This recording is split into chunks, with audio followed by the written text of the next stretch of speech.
February meeting of the North Miami CRA Advisory Committee. Can we begin with the roll call first? Roll call. Mr. Aristide? Yes. Ms. Cobo? Ms. Cohen? Mr. Each? Present. Ms. Estime Irvin? Ms. Geimer? Here. Mr. McDermott? Here. Mr. Milian had to cancel, even though he had confirmed he had an emergency.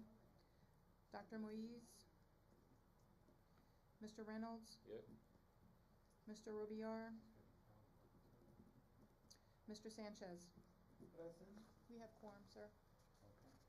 All right. Can we next have the Pledge of Allegiance?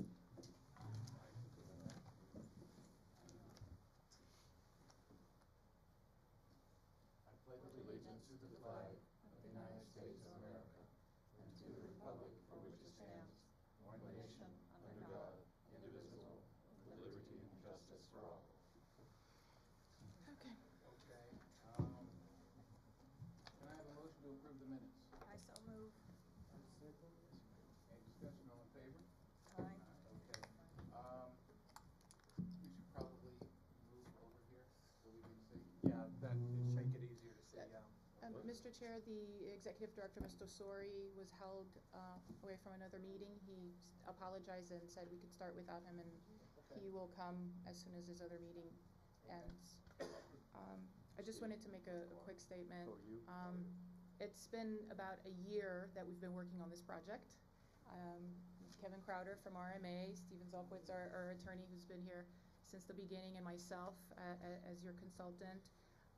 It's been a pleasure working with all of you, and I'm very happy to see that we have quorum more often now.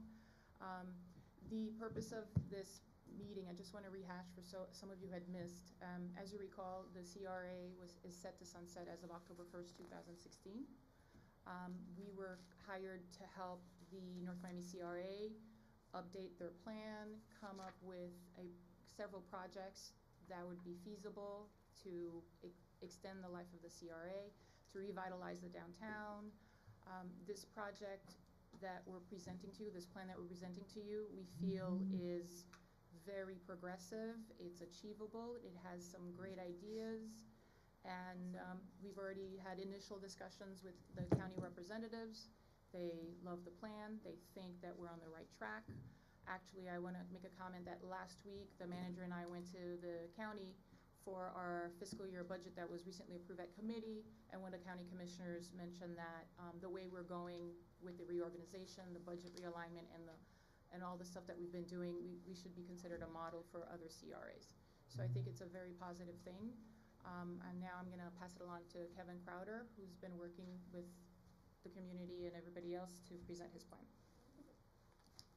Oh, I'm sorry, for the record, Ms. Cobo's here.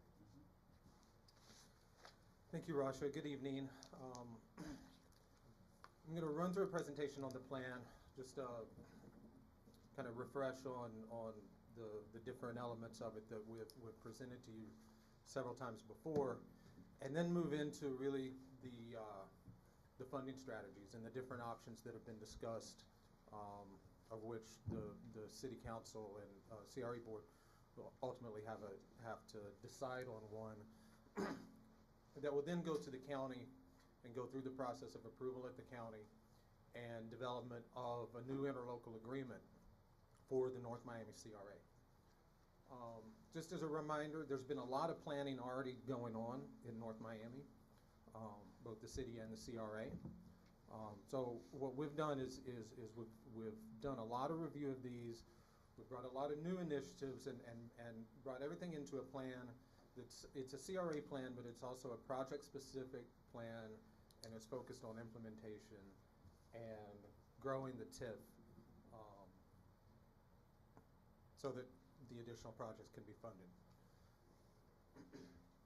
One thing, and you'll see this slide again, but once we get through approval here at the city, we'll go into approval in Miami-Dade County. And one of the things that early on the county told us that we needed to pay attention to, and they've reinforced this as we have had additional meetings with them recently, is to really start looking at the extension of the Miami Beach CRA a little more than a year ago as a precedent. And that the approach and the things that the county are looking for are limiting the TIF for what's it going to cost to implement the plan and the projects that are identified in the plan. They're not looking to extend CRAs and provide just unlimited TIF to be allocated as it grows to projects. They want to know, what are you going to do? How much is it going to cost? And then you'll see that on the next one, return the excess increment beyond that to the taxing authorities, the city and the county. One thing that the Miami Beach CRA extension did was it placed a county commissioner on the CRA board for the Miami Beach CRA. It has been mentioned by county staff that we can expect the same request from the county for the addition of a county commissioner on the North Miami CRA board. And then one thing that's come up is they may, in the interlocal agreement, want to limit, actually this says operating expenses, is really limit administrative expenses. They haven't specifically named a percentage, but we could expect that sort of request may be something that comes out of the county as well. So just to refresh you briefly on the plan concept, we organized the plan into 5 subject areas. Really got much more concise and targeted compared to the previous plan, which had a lot of detail and a lot of strategies, but we wanted to focus on these 5 areas and initiatives and goals that can be implemented. All of them really being equals, but focusing on economic development first as the strategies that will drive growth in the property tax base that will then provide the tax increment revenue for the public improvements, for the infrastructure, for housing, for transportation and transit, and the rest of the plan. And you'll see kind of how that works on a timeline in a few minutes. So in the first section in economic development, we have 5 goals. The first one is that thriving downtown. Retail and restaurant and commerce and culture, focusing on the public-private partnership opportunities that exist in the downtown, either through unsolicited proposals that you receive from developers or formal solicitations for developers to partner with the city in the downtown. Goal number 2 is working on the commercial corridors, both the public and the private realm in the commercial corridors, working with FDOT. All of your commercial corridors are state roads for the most part, and working on the aesthetics, of the public right-of-way, working on the private property, both through aesthetics, through real estate transfers, attracting investment into the commercial corridors. The third is to work on both targeted industries as well as your strong clusters, and one that we've presented to you on that is really the immediate focus on the music industry opportunity that exists in Miami-Dade County right now, and really using that to help establish an identity, use that growth to link into all of the other elements, the culture, the entertainment, film and print, residential, restaurants, all of those other elements of the economy that could come and support that, but really capitalizing on that opportunity that exists right now. That leads into incorporating the cultural arts as a critical component of economic development. Using cultural arts and things like MoCA and your other cultural assets, not just as cultural assets, but as economic assets. And repositioning North Miami through brand initiatives that are specifically focused on attracting businesses and attracting investors into North Miami. Public improvements and infrastructure is working with the city, your county and state partners, and again, coming back, this ties back to economic development in those commercial corridors, the infrastructure that's needed, and also the neighborhood improvements, reducing slum and blight, improving the neighborhoods, improving the rights of ways in the neighborhoods. And another thing that links to the neighborhoods when we talk about aesthetics is housing.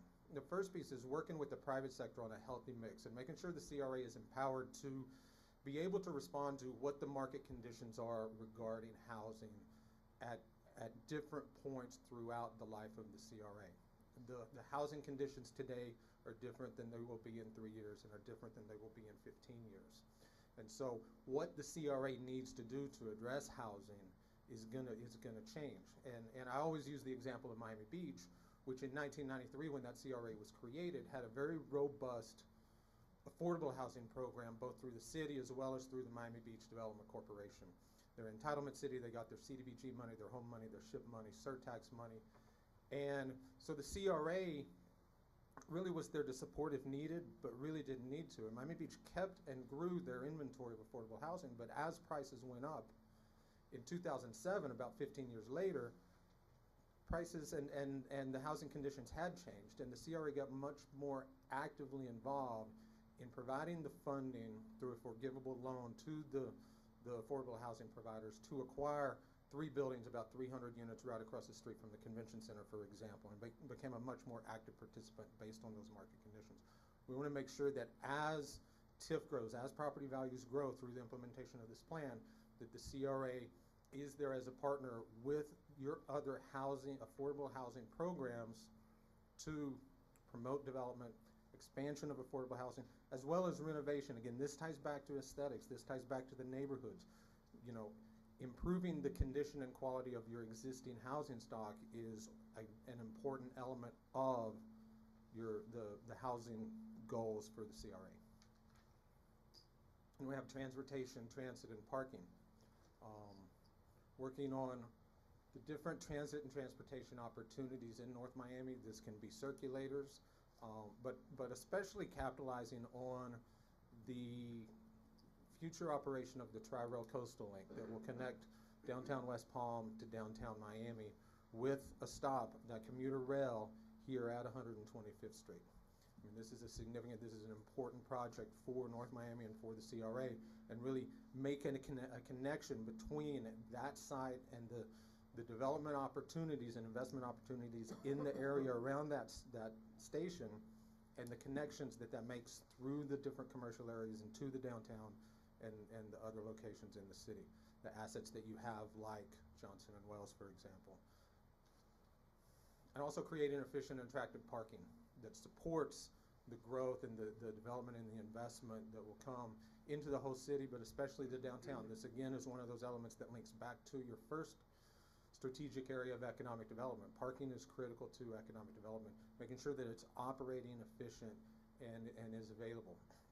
So it's one of the important elements of the potential public-private partnerships, as well as other initiatives that the city can work with the CRA on. Then the last strategy area is just the redevelopment support. These are things that we created a separate section for these because the land development regulations, the land acquisition and disposition authority of the CRA, and the ability to provide economic incentives really connect back to all 4 of those first strategy areas. They're relevant to economic development, they're relevant to housing, they're relevant to transportation and parking, and they're relevant to infrastructure and public improvements. So essentially, if you were to elevator speech, what does the plan do? The plan enhances downtown and commercial corridors. It exposes, it promotes that music industry opportunity that's right there, but maybe not yet visible on a large scale. It invests in public-private partnership opportunities, capitalizes on the Tri-Rail Coastal Link, and preserves neighborhood character. So this is a chart that essentially shows a timeline estimate for the plan. Over here you have the strategy areas, economic development, infrastructure, housing in the residential, and transportation and transit. The color coding, we have 3 different things. The ones that are in green are the elements that will drive and create TIF. Those will create the tax increment revenue that will help fund implementation of the plan. The ones that are in red are the items that need TIF in order to be implemented, in order to be done. And then the ones in yellow really can go either way. They can create TIF, but they also can rely on it rather than creating it. And so what you see is the plan loaded in the early years in a lot of the green elements and really using those economic development elements to drive the growth of the TIF as you get through the plan. Now, it doesn't mean that you would stop working on downtown once you got here, but it wouldn't necessarily be as big of a focus as it is here. We wanted to really show kind of where the bulk of the attention would be. Some of these, as you can see, are relevant throughout the entire life of the extension of the CRA through 2045-46 fiscal year.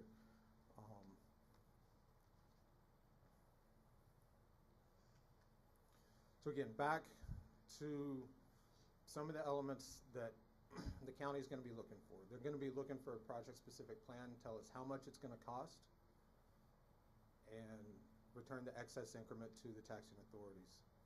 That's the key for this section of the presentation. So we've essentially looked at 3 different options to fund the CRA going forward. In discussion with the county, these have been brought up and looked at by the CRA board, the city council.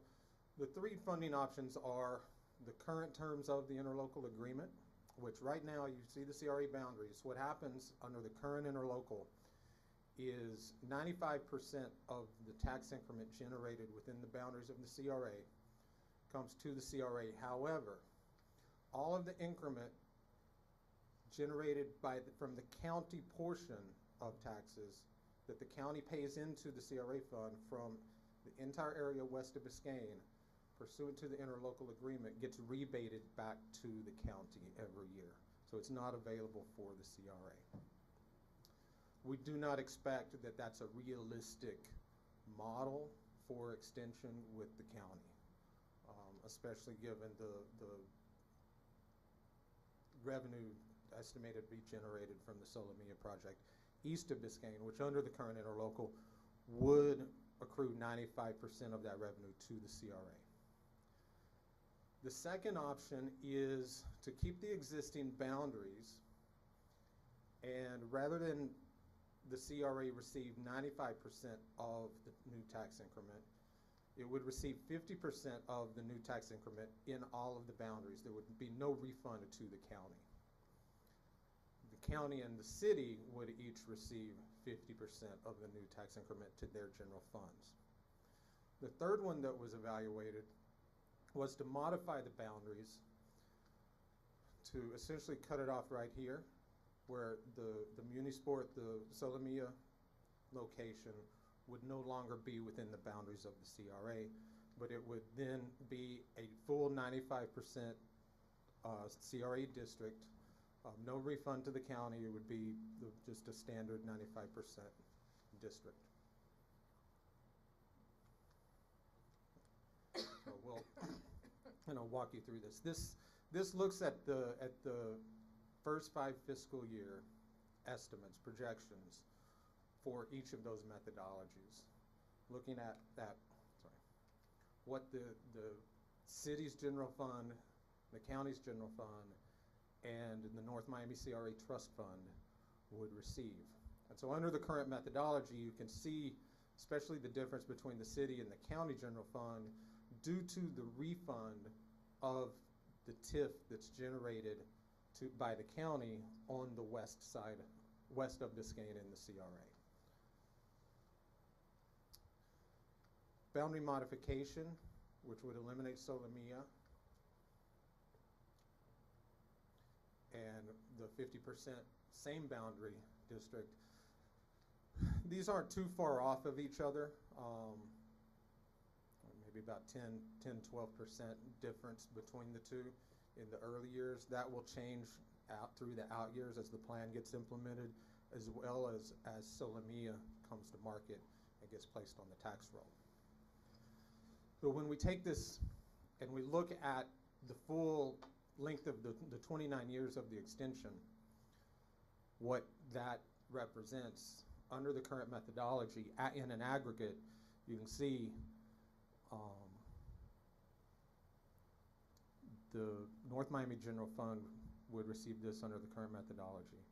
The red is a 50% district, and the yellow-green is the what the city general fund would receive under the modified boundary. You can see for the county, they're generally pretty close, but the big differences between the city and the CRA, again, because the county is like this because of that existing refund. Now, what does this mean? Can we do a project-specific CRA plan and fund it through one of these methodologies? So the cost estimates we have are that the economic development area would range in today's 2016 dollars between $30 and $50 million over the 29 years between public-private partnerships as well as the other economic development initiatives. The public improvements in infrastructure, both the streetscape and infrastructure in the commercial corridors and the neighborhoods, as well as other community enhancements, would be in the $75 to $90 million range during the 29-year period in today's dollars. Housing and residential development is estimated at about $30 million. Transportation, transit, and parking at 15. And then redevelopment support, those other elements, probably around 10 million is what we have as an estimate right now. So we're looking at plan implementation cost in today's dollars of somewhere between $160 and $195 million.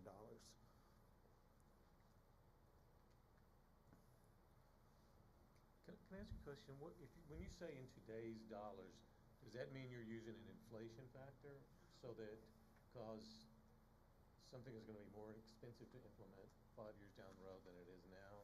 What we're really using is similar. To get to the net present value, we're basically using an estimate of what the agency's cost of money might be. So I think we're using 5.5% to come to today's dollars. So what you're actually saying, correct me if I'm wrong, CRA is going to have more money in the coffers than the city itself.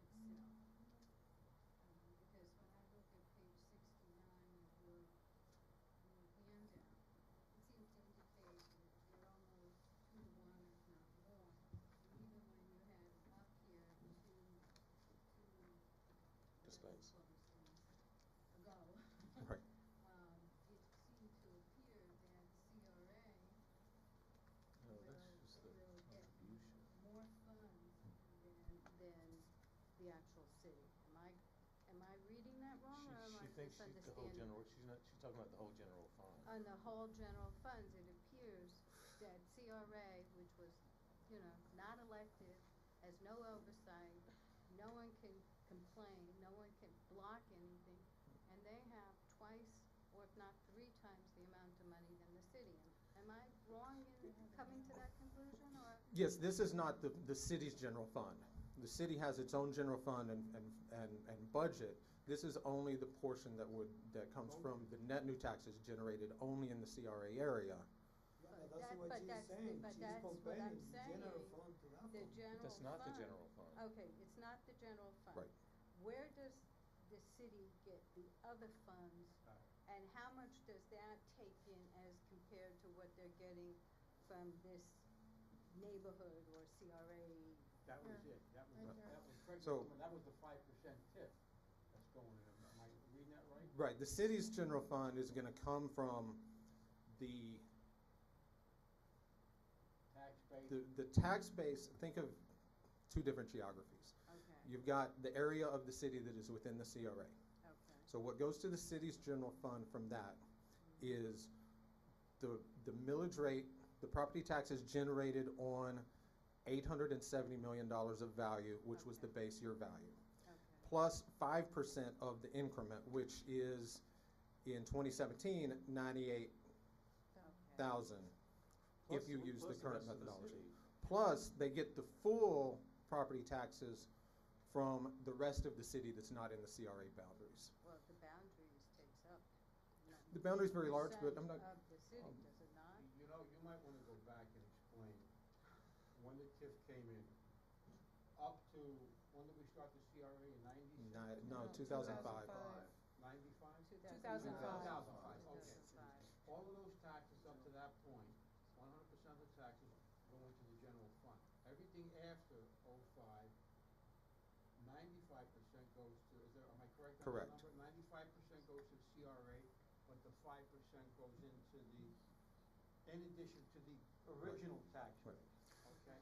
That goes into the general fund. And Solomia Okay. is considered And CRA the at deal this was, moment. the deal was with Yes. Solomia is that we would return, we would keep 100% of the TIF in Solomia, but the rest of the money that we get from the county on the county's portion of the CRA would be refunded to the county. Correct. That's why we made that deal, because they thought that at that time Solomia was gonna blossom and become this multi-billion-dollar enterprise, and unfortunately, we had 2000, we had the, Market crash. What I tell you is, so for example, here in, this is 2017, but Okay. the city's general fund budget right now is 53? $57 million. And so the city's general fund budget is 57 million. What they're contributing to the CRA is 1.8 million, 1.7 million. Because it's just based on that increment. The property values in the CRA have only grown from 870 million in 2005 to about 1.1 billion today. So what's going to the CRA are only the taxes on that increment, the difference between the 870 and the 1.1. Now, under the current methodology, as Solomia gets built out, under the current methodology, 95% of the new taxes would come to the CRA trust fund, not to the city and not to the county. In these the other two scenarios, in the boundary modification scenario, 100% of the new taxes generated from Solomia would go to the city and the county. Under the 50% of the new taxes generated from Solomia would go to the city and the county. The other 50% would come to the CRA.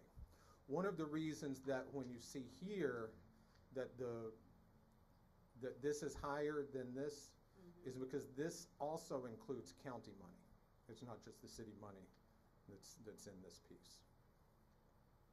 right now, we don't receive any county TIF. And so in today's dollars over the 29 years, if you stuck with the current methodology, 323 million would come to the CRA and only 12 million would go to the city's general fund.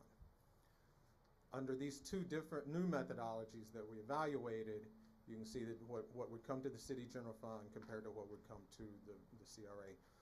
Both of these methodologies provide the revenue to fully implement the CRA plan, which is one of the things the county asked for, and it returns the excess increment that's generated to the taxing authorities, which was another piece that the county's been looking for.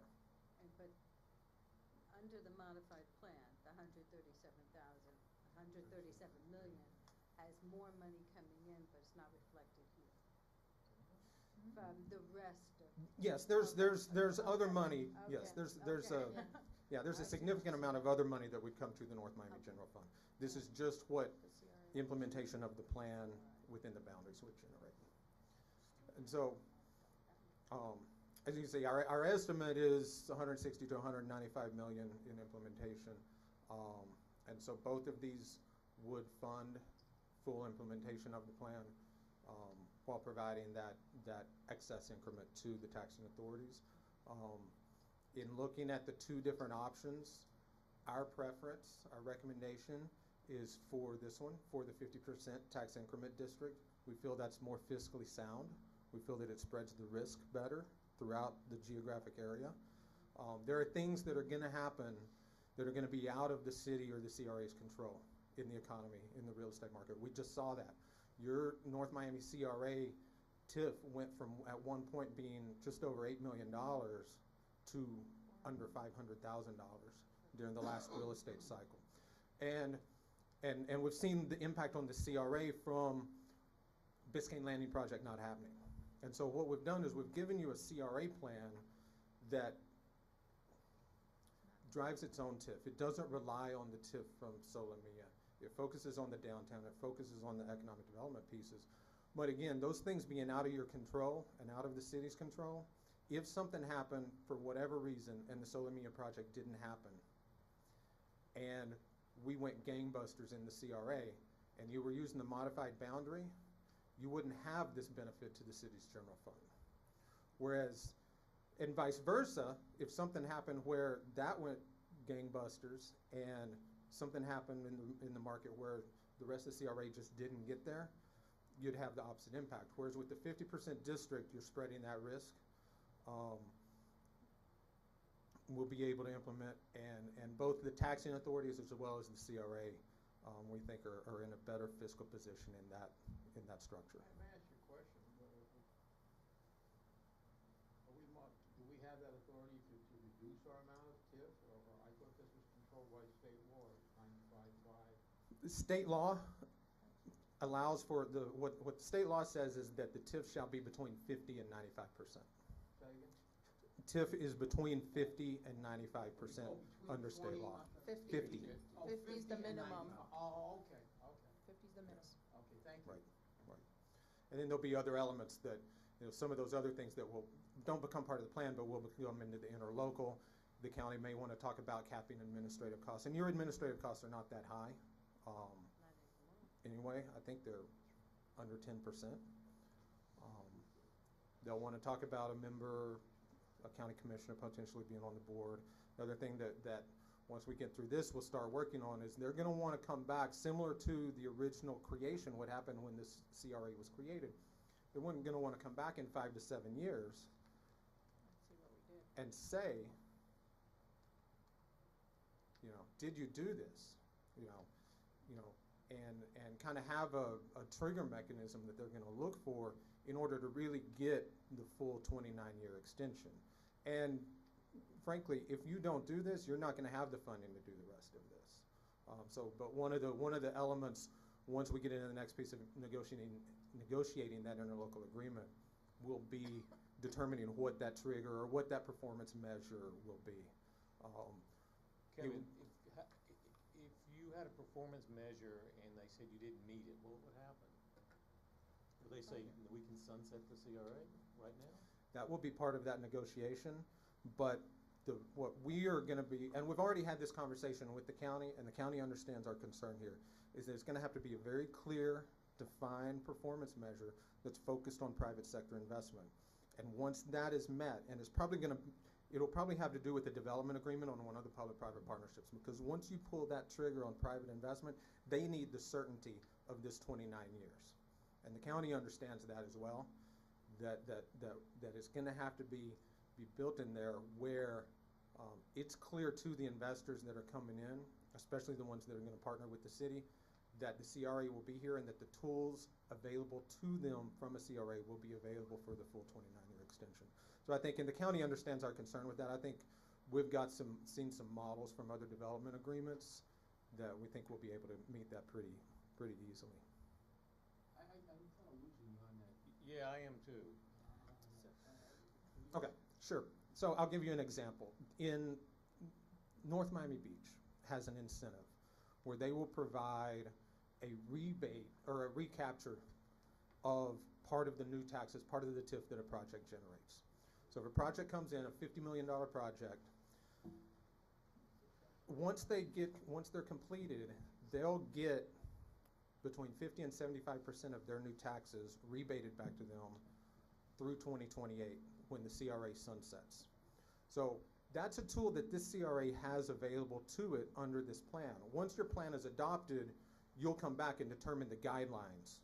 So in other words, you're saying like, okay, they're going to put up this $50 million project within the CRA boundary. Right. Okay, and so then what you're saying is that tax that would come out of that, you can lower the ratio that would go to the CRA and give more money to the taxing district. In our case, it would be the city of North Miami and Metro Dade. No, for example. No, I understand. No, what we would do, I'm looking for where I had the funding. I have a building, I put up a building, it's $5 million, and I have to pay $100,000 each year in real estate taxes. Okay.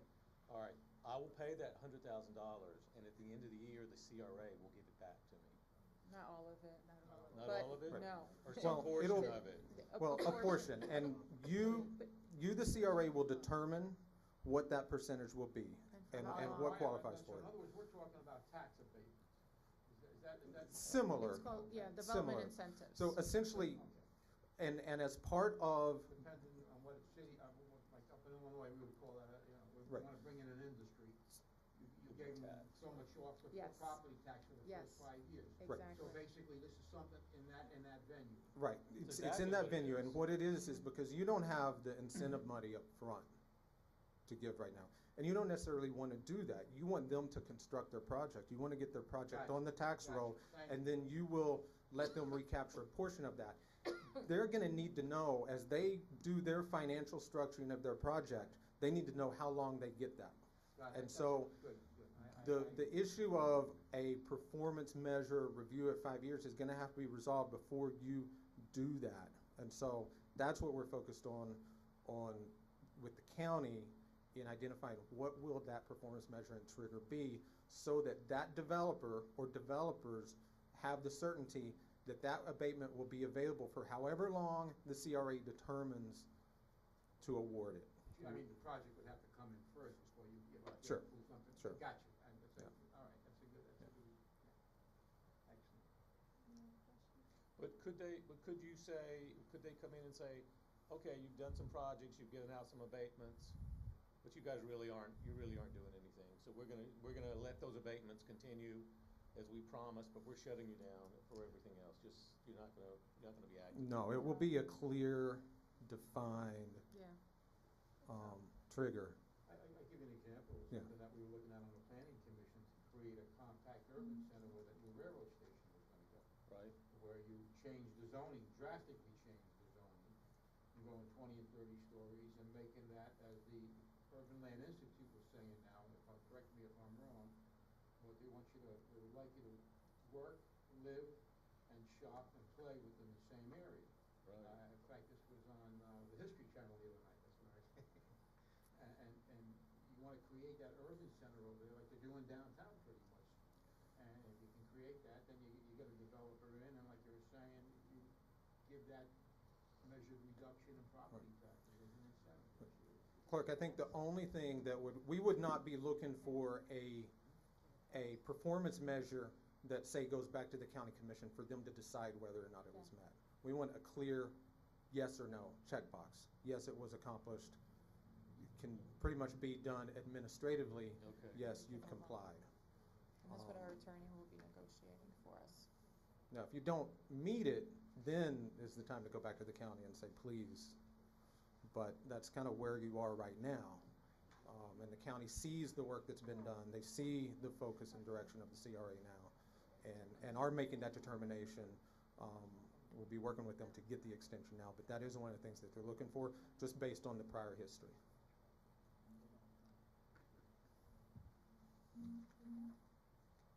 Other questions? Any other questions?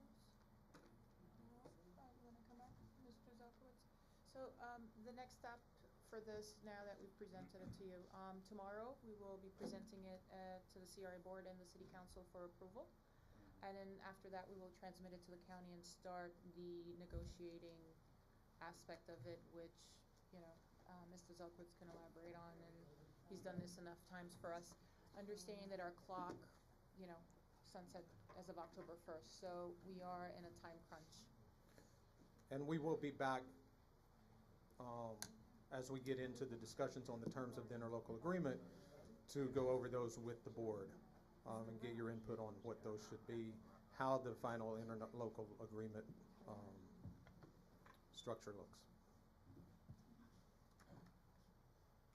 Okay, does anybody have any more questions on this?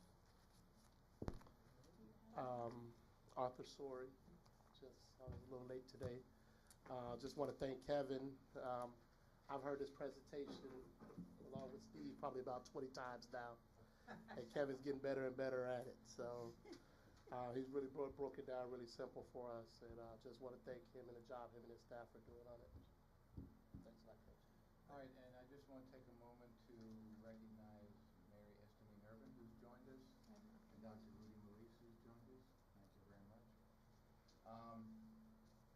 Now, on these three plans, since you're going to the city council tomorrow, are you looking for us to give our input on the three items, the three options? Well, option one, the current methodology is not really an option. It's just we wanted to show you what it is, but the two options that we have to offer are the 50% with the same geographic area and the 95% minus the muni sports / Solomia. So yes, we would like your recommendation on And that. we're recommending 50%. Staff is recommending the That's our 50%, recommendation. as we're saying. You've taken out. No. Mm-mm. doesn't have That's nothing. third, that's the third one. You've got three options. No, we only have two options. You have the The- 50%. The one that is the current methodology is really there just, And we're leaving in Solomia. correct. Yes. Oh, okay. Yeah. The current methodology, really, they're just as a comparison. It's not one that the county, or even Or the the city council city. necessarily are going to, Kevin, what is your thought of the two, which is the best? our recommendation is the 50% because it's the more fiscally responsible. It fully funds the implementation of the plan. It returns revenue to the taxing authorities, and it spreads the risk for all of the agencies and all of the partners involved. Okay, if I can ask our attorney, Mr. Zonkowitz, what is your thought? I mean, you've been involved with this from obviously many, many years. What is your thought on the two options that we have on the table and why? Thank you, Mr. Chairman. Before I even do that, I sort of want to go back to the beginning, because I hear some of the questions being asked, and I hear some skepticism, and I hope at least the answers were sufficient with respect to the numbers. There was a grand jury report that was issued recently that put CRAs in a bad light. The county has made it clear. I mean, what we're doing going forward is not going to be without oversight and without milestones that the CRA is going to need to meet over the next 5 years. But I want to bring you back because that's how the CRA started. When North Miami initially created the CRA, and there was a delegation of authority from the county to the city, and they created the CRA, there was a negotiation with the interlocal agreement, and of course, we wanted a 30-year CRA. At the time, that was the most you could get under the statutes. We had a plan that we wanted to implement over 30 years, and we went downtown and we met with Tony CRAAC, who at the time was the assistant county manager in charge of CRAs, and we attempted to negotiate that 30-year redevelopment plan. And the county basically told us, since we had such a large geographical CRA, first we got into the negotiation over the revenue split and having to give the county back all of the money from the west side. The county at that time also took the position that we're only going to give you 5 years, and that's all they gave this CRA. They gave the North Miami CRA an initial interlocal agreement with a 5-year term, and they said within that first 5 years, if you bond or if you borrow money for a project, we will extend the life of your CRA for the repayment period of that facility. As many of you probably recall, we had an affordable housing project called Rux Park. The CRA borrowed or opened a line of credit, which was a 10-year line of credit. The county at that point extended the life of the CRA for those 10 years, which got us from 2006 to 2016, which is where we are today. So that was the basis for the extension. So what they're looking to do again through our discussions is create another set of milestones for the CRA, extend us, but give us time frames in which to do things so that they know that their tax money, not just the city's tax money, but the county's tax money, is going to be looked after and used for redevelopment projects. And if it's not, then the CRA will sunset at the end of that period. I think at this point, though, we're confident with this plan that we've created specific projects, and the county is very clear.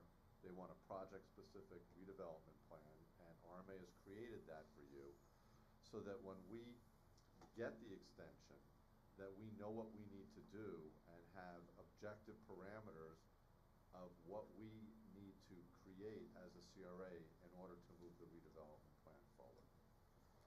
So with that in mind, I've been working with RMA, with the interim executive director and CRA staff to come up with what we think is the best package to go forward. So, presuming folks want redevelopment in North Miami and want that's the basic premise and the basic tenet here. I mean, the whole purpose of creating a CRA under the statute is to capture the tax money, put it in a trust fund, and use it for redevelopment projects. So assuming that's why we're all sitting around this table and we come on Monday nights at 6:30 rather than being home with our families, I do agree with RMA and your staff that the 50-50 plan as far as the revenue split and the TIF increment is probably the best when it comes to risk avoidance, because you're spreading the TIF to both sides at this point. And you're reducing it to the minimum amount that the statute allows you to reduce it to, 50%. So by doing that, I think you're also, instead of asking the county, so if you go with the boundary plan, the boundary modification plan, you're taking Solimia out, but you're saying to the county, instead of giving us 95% of Solimia, you have to give us 95% of the west side now. Something that we're giving back to them for the last 10 years. So from my perspective, from a political standpoint, I think it's going to be harder to convince the county that you have to give us 100% of what you were getting back over the last 10 years than giving us 50% of what you were getting back over the last 10 years. So in addition to spreading the risk and addressing the potential market issues that may come up over the next 29 years, it also, I think, provides a more, politically acceptable solution for the county and for us, because it's not going to be easy. I don't think in this climate, I mean, what we're doing and what we're asking for, we're the first ones going downtown after this grand jury report and asking the county commissioners to approve a 29-year extension to the CRA. So they're going to need to feel comfortable that the plan, and not just the projects in the plan, but the financial side of the plan is something that they can support. Right. And I think we can support that, and I think they're going to support it as well. Right, and I think that, just to follow up on that, what they've pointed to us in some of the discussions is to look at that Miami Beach extension, but there's some unique things about the extension of the Miami Beach CRA as well. Really focused on the Miami Beach Convention Center, convention development tax agreements with the city and the county. Once we get through this, and your attorney is right, the grand jury report is there, and this is the first CRA that's coming for an extension. This one will become the model that the county then will use. It won't really be the Miami Beach one. This really will be the model. And we've been working very well with the county and, understanding their perspective. We've not had I'll use the word dispute between the CRAs and the county that are occurring in some of the other counties. And the focus is going to continue to be that partner with the county. And your CRA really being the model for that going forward. Well, Kevin, let me ask you a question. You've obviously been dealing with staff down at the county. They obviously are aware of these two particular plans. Have they given you an indication of what they think will fly the best? No, they're waiting for the city to give them the city's preference on which is the way, the preference of the city to fund. They recognize that both options meet the criteria that they've given us in terms of funding, implementation, and returning revenue to the tax authorities. We haven't really gotten a preference from them, but I think they understand the issue of spreading the risk, and would be supportive of the 50%. Spreading risk is always good. Mr. Chairman. Yes. I think, and I've been in the meetings with Mr. Crowder and the staff. The feeling I get from the county and meeting with the county mayor's office and the Office of Budget Management, they're more interested in the plan itself and the projects in the plan, as well as these other, items that they want to put in the milestones, the representation on the board. From a revenue generation standpoint, I think they see them as, as TIF neutral. I mean, I think either one to them is acceptable. As Mr. Crowder said, they haven't given us a preference. And by doing that, to me, they're saying we're more interested in what's in your plan than how you get the money to do it. So just tell us which one you want. That and those items that will come in that they're going to request in the interlocal are going to be key for them. I would like to make a comment. Yes. I was reading about the grand jury, the finding of the grand jury. at one time I hate the CRA. The CRA here was very bad. Bringing Tony Kraft and giving him $250,000 for nothing. Do the CRA will have control about how they will spend that money? Will be the money of the CRA spent in salary, like the way it was? Or about Mr. Pruden, when Mr. Pruden was there, that was no control. Everything was done according to their rule, and nobody was controlling them. And I remember also Pioneer Garden. Pioneer Garden was a ripoff. They take the money from the CRA and give it to somebody. Will the CRA do the job? What are the controls that we have over the CRA? Can I ask a question? How likely is the grand jury's findings going to be enacted? Because they're starting to try to put some teeth into the regulation, because you're not wrong. So what is the likelihood that when we are approved, these new rules that they suggest come into effect? Well, I think that Mr. Crowden, and correct me if I'm wrong, you indicated there's really two steps here. One is the approval of the plan itself, and then subsequent to that is the establishment of guidelines. Is that correct? Right, so one of the, I'm not sure how to answer your question yet, because I'm not sure, I don't know what the answer is yet. I think we'll have a better idea of the answer for that once we get through the plan approval and get into the discussions, because a lot of those are elements that aren't part of a plan. They're elements, some of which could fall into an interlocal agreement. But I think that more specifically, aside from the grand jury report, one thing that the county had already identified as an element of the Miami Beach CRA extension, and one that may come up, is a limit on administrative expenses. We don't know what that percentage may be. There also is, it's not listed here, they already have this authority, there's also the authority, they have approval authority over your CRA budget, and see what those different items are. And your county commissioners are not shy in calling out when they see what they think are excessive administrative expenses. But correct me if I'm wrong, our budget was handed in 6 months after it was due, and we already spent the money. And that happens, the one it thing. happens. So, yeah, all I'm saying is, if you're gonna establish guidelines, who's gonna oversee those guidelines and enforce them?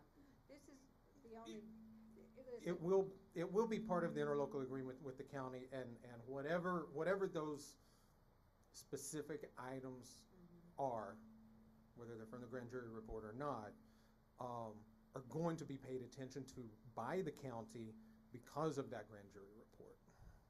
The one thing for our CRA, this grand jury report comes out and now everybody's gonna be reactive. But we addressed, everything they said in the plan, we addressed that a year and a half ago. So when you look at what we're doing, and it was said at the board meeting down at the county, that right now it looks like we have a model budget and we have a model plan in place to move forward. So we've addressed it by moving staff in-house, and not having. I can give you maybe an example to reference back to the grand jury report just in general. One thing that they talk about is they see the merit in a redevelopment approach that is what we've given you. They see the merit in using economic development to drive the tax increment that funds the rest of the project. They don't seem to have a lot of faith in elected officials or boards to actually do these later year projects. They talk a lot about pet projects, but they really don't give a lot of examples.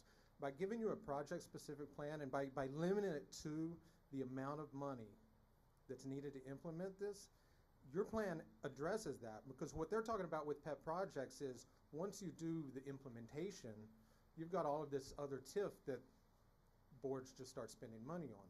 And so as an example, your plan already addresses some of those issues by giving you that economic development driven plan and focusing on just the revenue that it takes to implement the plan. Just as an example, so some of them may show up in the plan, some of them will show up in the interlocal, some of them will be up to the legislature to do or not do something with So them. you're gonna have a more extensive plan than just here, because this is a statement of goals. Right. So you're gonna have. And there's also, right, and there will be not just the interlocal agreement, you'll have 5-year finance plan, you'll have implementation plans that tie to your budget each year. And we're also gonna do, there's some other things that once we get through the interlocal and see what goes in there, there'll be some other things that just us as professionals will recommend for your CRA that don't necessarily belong in the plan or the CRA, but we'll do an accompanying memo of those recommendations, call it best practices or different things that will go along with it as well. And I think that there's been such an obvious change since we've moved in-house, and since we've had our interim director, Mr. Sori, and Kevin Terry Henley. I know that when they took it over, Terry Henley and Duke Sori and of course Rasha, I think everybody saw the tremendous change in how things were run and how the accounting was, so I think that as long as we have the staff, I think as long as we, set the guidelines, in this process and with the interlocal agreements, and I don't think the county is going to really allow us to get out of bounds like I think the CRA was at one time. I think we're going to be good, particularly with the spending limits. I know I spoke to heard one of our county commissioners talk about, administrative spending limits already, so we know that's coming. So that'll be a control factor, obviously. Duke, when you took it over, you guys did a great job. Our administrative cost, how much did they go down by? 40% maybe? Yeah, I thought it was more than that. 200, yeah. Didn't we eliminate salaries? We eliminated, big salaries. Benefits, office expenses, a lot of stuff. We cut out a lot of the. We're not paying the rent for the, We cut Yeah. a lot of stuff out. So I mean, I and- bet we went down 80%. our operating expenses, like you said, what, about 80%? I mean, we went down, we had to staff that were being paid a lot of money, and we were renting an office and everything that goes along with that, to really part-time staff and no office expense, so. I know that Terry Henley and Duke, Put a lot of hours in. they took it on as extra Yeah, job. sure. I mean, it I was thought they just, did a good job with them. So I'd like to make a motion for, Okay, yes. I'd like to make a motion to accept staff recommendation for the 50%. 50% option. Do we have to make a second motion for the interlock agreement, or that's not? We haven't. That will come later. It will That'll come. come later. Yeah, Okay. This is the plan. That's the guidelines Right. that'll come up. Second. Is there a second? Any discussion on this? I just throw out my opinion. I don't see any issues to me, with the things the grand jury recommended, and I don't think they would. I think they're fine. Any of those things in the interlocal agreement, I don't think are going to hamper what's going to happen with the CRA if we, if it pans out the way we want it to. So I'm fine with the CRA, with the grand jury recommendations. And I think let's keep on going. I think we're on a great track. All right, so we have a motion and a second. Any further discussion? All in favor say aye. Aye. Opposed, okay. Motion passes.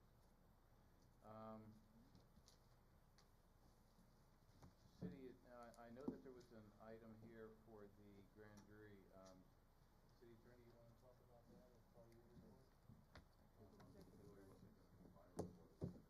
Executive directors. I think we've kind of been through it. Yes. Yeah, I think so. Do you have anything additional? No, not in particular, other than, I think Mr. Reynolds said it correctly, that what's in there are things that we're probably gonna have to deal with going, down the road in the future, and to get to Ms. Cohn's question of, what do you think's gonna happen? I mean, those things are gonna happen. I mean, I think the county's already talking about report, I'm not sure that that's gonna happen. Right, but I think the recommendations are already being talked by the county commissioners at meetings. We heard them at the Economic Prosperity Committee meeting. It may not have come at an opportune time for North Miami, but, you know, I don't think there's gonna be any issue dealing with those items, going forward. I think we all feel more comfortable with those sort of controls and you know, requirements and, in our agreements, so. If the county, if I'm getting the gist of this correctly, they want a county person on the CRA board, correct? Okay, now wouldn't I give it 6, or they would make it a 6-person board? Or would we go to a 7, or how would they do that? Probably do an odd number, I would think. Well, Miami Beach, they have an even number, because it's Commissioner Barrera who serves on the board. Right, Miami Beach is a 8-member board with the addition of 1 county commissioner. And what staff told us is that it'll just be 1. It's a county commissioner or an appointee by the county commissioner? Right. Which is it, a county commissioner or an appointee? Miami Beach is with Commissioner I'm sorry Barrero. again? Miami Beach has Commissioner Barrero sitting, Okay. but for the purposes moving forward, it does say county commission or his or her designee. Oh, county okay. Okay. Mr. Executive Director? No, I think everything was pretty much covered, you know, during the discussion about the grand jury report. That would be it. As far as an executive report, maybe Rasha had something. I didn't have anything prepared. Just want to thank you guys. I know it's been a long journey here, and you know, we talk about it all the time as staff members that we're so close now that, you know, it'll be a real big victory for us if we get this thing passed. But it looks good, and you know, and even with the board, I mean, we barely could get a quorum, and the last few meetings has been picking up, you know, and I think that's a, you know, a testament to the work that everybody's putting in, and the board being, you know, educated and feeling involved in it now. So, thank you guys, and you know, hopefully it'll move forward. Dude, one last item is when Sally Heyman was here, she spoke, I think when she spoke to us, she spoke specifically about getting up and getting going. When do you think you'll start to work on your first project? Probably in next week. We have met with county staff, met with Ms. Heyman, and everything's done, but I need the full commitment from the board, you guys first, and then of course the regular board, the council.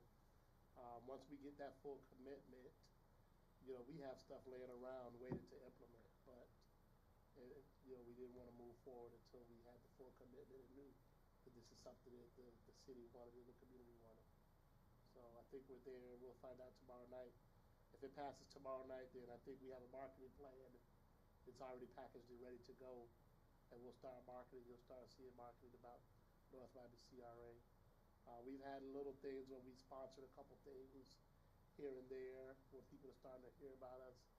But if it does pass tomorrow, well, when it passes tomorrow night, it'll be a full-fledged marketing plan that starts immediately. And you'll start hearing a lot of stuff about North Miami CRA. And that'll be the move that starts happening. You mean marketing, what do you mean by marketing? I'll let Kevin speak to the marketing aspect of it for us. When there's several different elements, and besides the marketing plan, there is moving forward with your, it's really repositioning, it's really a business attraction, investor attraction piece. Then there's the public-private partnership piece, which is moving forward, and we'll be coming back in a determination of what that sort of solicitation should look like. In the meantime, there may be some unsolicited proposals. There is a lot of interest out there in some opportunities. And then I think the third piece, it's sort of, I wouldn't call it marketing plan, but it's a little related, is and we've talked to you about this before, but something happened here that's very similar that happened when we were doing the Oakland Park CRA plan update. And we identified an immediate opportunity that became the Culinary Arts District and just took off within 2 or 3 months. with Funky Buddha Brewery and 6 more properties and a lot of restaurants and different things. That's what's happened here with the music industry opportunity.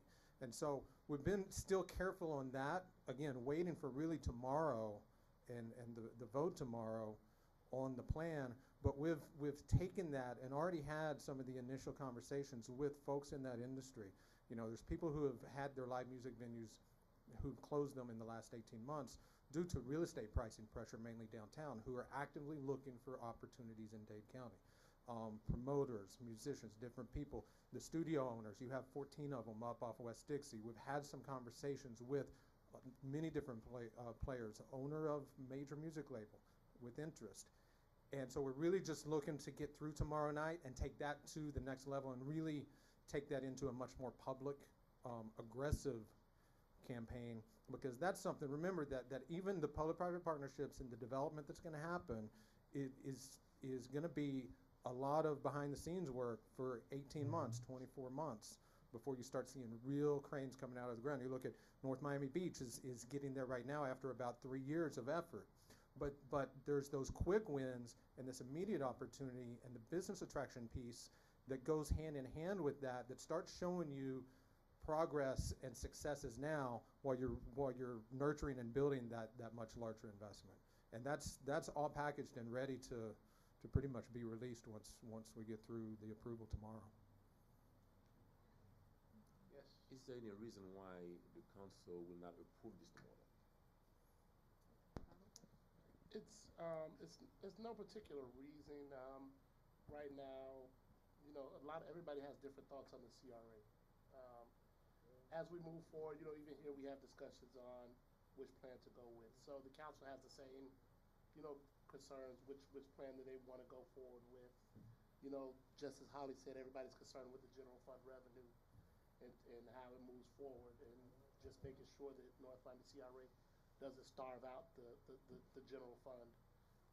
As we've been going, I mean, you know, you guys have been hearing it, but we've been working really hard with the council on it, and I feel it passes tomorrow, but, you know, it still is, you know, Kevin make an excellent presentation tomorrow night. Dave saw the presentation about 4 or 5 times themselves, you know, and it gets better every time. At first we were way off, it was really bad.